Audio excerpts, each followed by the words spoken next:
Training as a hybrid athlete. Today, I'm going to go over my hybrid athlete training program and how I train like Nick Bare. I'm going to share everything about my program. I'm going to go over the good, the bad, and the ugly. I'm going to talk about how I went from looking like this to looking like this in approximately 6 months, and how you can do it too. So I looked at different things. I looked at bodybuilding. Well, I knew I didn't want to look like this, but I also enjoyed running, and I knew that I didn't want to look like this. So therefore, I started to experiment a little bit, look at different things, and that's when I looked at CrossFit. No, not my cup of tea. So I started to look at some other things, and that's when I used Google, and I found this guy named Nick Bare. So for those of you who don't know who Nick Bare is a hybrid athlete. A hybrid athlete is somebody who does endurance events, who runs, and they also spend some time in the weight room, and they also are very strong, and they do like powerlifting stuff as well. So that kind of drew my attention the most, and that's what led me to become a hybrid athlete. Right now I am training for a marathon as well as lifting. I want to go over all of that in the video, and then later I'm going to share something about Nick Bare and myself, so make sure you stay tuned for that. So in this video I'm not going to go over everything into detail, such as you need to do 3 sets of incline at 10 reps each. No, I'm just going to go over what I did each day, such as if I did chest and triceps, and then if I ran, how long I ran, and if I rested or not. So I'm going to do a 7-day program. So I don't want to do Monday through Sunday because I don't work Monday through Friday. I have a weird schedule. I'm a respiratory therapist. I work every other weekend. I'm sure you work weird hours as well. So we're going to start with day 1 and end on day 7. So day 1 is chest, triceps, and then I also will go for a quick easy run. So this easy run will be anywhere from 4 to 10 miles. So what the heck is an easy run? Well, an easy run is when I'm not running as fast as I can, and I'm just kind of jogging. I just want to keep my foundation. I want to get my mileage in for the week. I don't want to overstress myself because that will lead to injury. So therefore, I'm just going out for a nice easy run. So why is my mileage so broad for an easy run? Well, in the beginning of my marathon prep, I started off with a low weekly mileage. So therefore, on these easy runs, I ran 4 miles. But however, once I got closer to marathon time, I decided to run closer to 10. On day 2, I decided to do back, biceps, shoulders, and then I went for a speed/tempo run. So what the heck is a speed/tempo run? So this is when I would go and I would run anywhere from 6 to 12 miles at a very fast pace. So the first mile or 2 would be a nice easy pace, and then the next 4 or 5 I would go at my my marathon pace, or a little bit faster, just so I can gain some speed. And this is what I did for a tempo run because I want to get faster. I want to increase my speed.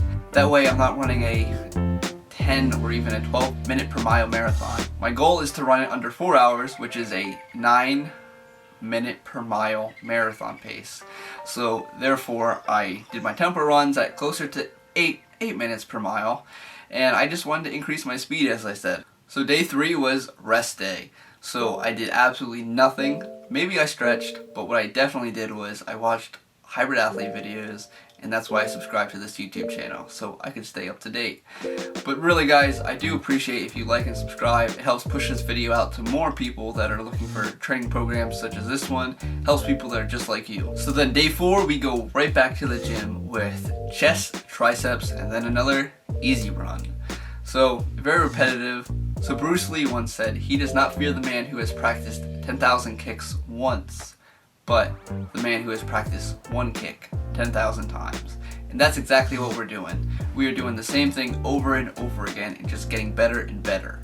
And then day 5 was our long run. So what is a long run? This is when I run at a nice easy pace, but I go for about 2 to 3 hours, and I just going. These are long, they're boring. However, you need to do these if you want to build your foundation. So for my marathon prep, the longest I ran was 18 miles. Now, this took me 2.5 hours. Now, this was a long day, because I mean, you're just running. You can only listen to an audiobook for so long, listen to music for so long. But anyway, these are very, very important. I also think that this is when I felt the most sore, is after my long run, because literally your legs are going for 2.5 hours and they just hurt. I think this was probably worse than after a very long and rough leg day, honestly. It's that type of leg day where you can't get off the toilet.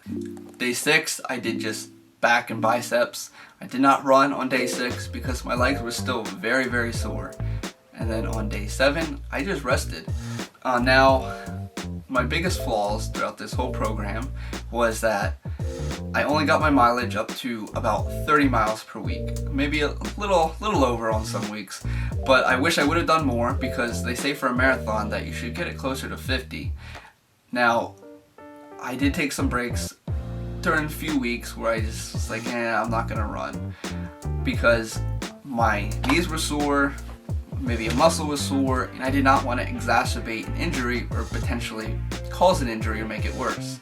So therefore I took it slow, and that's perfectly okay because I stayed at 30 and I honestly think I can finish the marathon in under 4 hours.